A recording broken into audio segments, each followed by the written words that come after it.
Il était presque minuit quand les étudiants du lycée Montclair rentrèrent d'un voyage scolaire en montagne.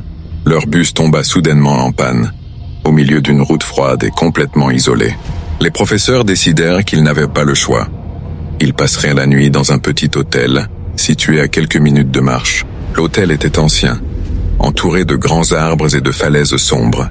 Une brume légère flottait autour du bâtiment, lui donnant l'air d'avoir été oublié depuis des années. Les élèves furent répartis dans différentes chambres.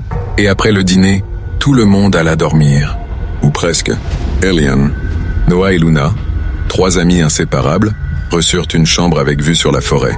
En regardant par la fenêtre, ils aperçurent un petit lac au milieu des bois. Ils se rappelèrent immédiatement leur dernière sortie scolaire. 2 élèves étaient sortis en cachette pour prendre des photos, nocturnes près d'un lac, et ils étaient devenus les plus populaires de l'école. Alors cette fois, Eliane proposa « Ben on y va nous aussi, une seule photo. » Et on rentre. Noah et Luna acceptèrent, malgré le froid glacial qui couvrait l'air. Quand le gardien de l'hôtel s'endormit, les 3 amis se glissèrent discrètement dehors. Le lac semblait proche, mais plus ils marchaient, plus le sentier devenait sombre et interminable. Le vent sifflait entre les branches, et leurs lampes de téléphone étaient leur seule source de lumière. Après presque 40 minutes, ils commencèrent à regretter leur décision. « On devrait retourner à l'hôtel », dit Luna, les mains gelées. Ils firent demi-tour. Mais au même moment, les téléphones perdirent tout signal. Puis, tout bascula. Elian et Luna, qui marchaient devant, se retournèrent et virent que Noah n'était plus derrière eux. Une branche craqua dans l'obscurité, puis un bruit rapide, comme des pas qui couraient. Pris de panique, ils suivirent le son en murmurant le nom de Noah. La forêt devenait de plus en plus oppressante. Le silence, lui, devenait presque vivant. Quelques minutes plus tard, ils entendirent un bruit étrange, comme quelqu'un creusant la terre. Ils s'approchèrent lentement et derrière un buisson, ils virent Noah, en train de creuser un trou profond, ses mains couvertes de terre. « Noah !» Il se retourna lentement. Ses yeux étaient devenus entièrement noirs. Aucune lumière, aucune émotion, comme si quelque chose d'autre regardait à travers lui. Eliane posa une main sur son épaule. Noah hurla si fort que le sol sembla vibrer, puis le projeta en arrière avec une force inhumaine. Luna cria et se précipita vers Eliane. Soudain, Noah s'effondra, convulsant violemment. Puis il s'évanouit. Quand il se réveilla, il fixait Eliane et hurla. « Ne la laisse pas sortir. Ne la laisse pas sortir !» Luna comprit que quelque chose de terriblement mauvais prenait possession de Noah. Avant qu'il ne puisse réagir, Eliane se figea. Ses mains tremblaient. Et en levant la tête, ils virent que ses yeux étaient, eux aussi, devenus noirs. Elian poussa un cri guttural et se mit à courir dans la forêt. Noah et Luna le suivirent, terrorisés. Leur lumière vacillait.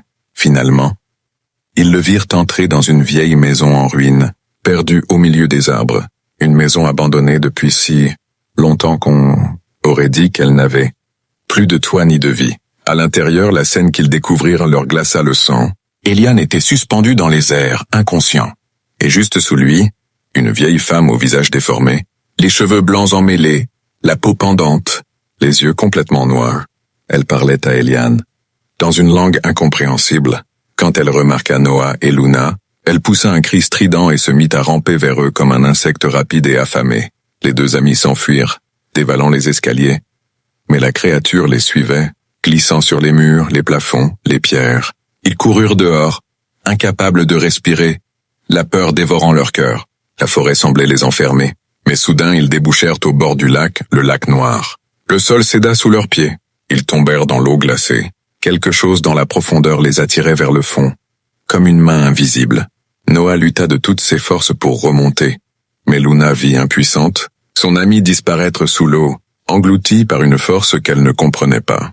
Elle réussit à s'échapper du lac, tremblante, avant de s'évanouir sur le sol humide. Quand elle reprit conscience, Elle était à l'hôtel.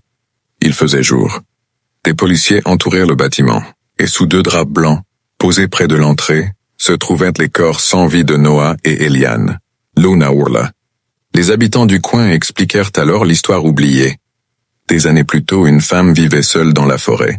Les villageois, voulant s'emparer de sa maison, l'avaient attaquée, torturée, puis jetée dans le lac. Mais son esprit n'était jamais parti. Elle hantait toujours la forêt, et attirait quiconque s'approchait du lac, surtout la nuit. Si seulement les 3 amis avaient su cette histoire, peut-être que Noah et Eliane seraient encore en vie.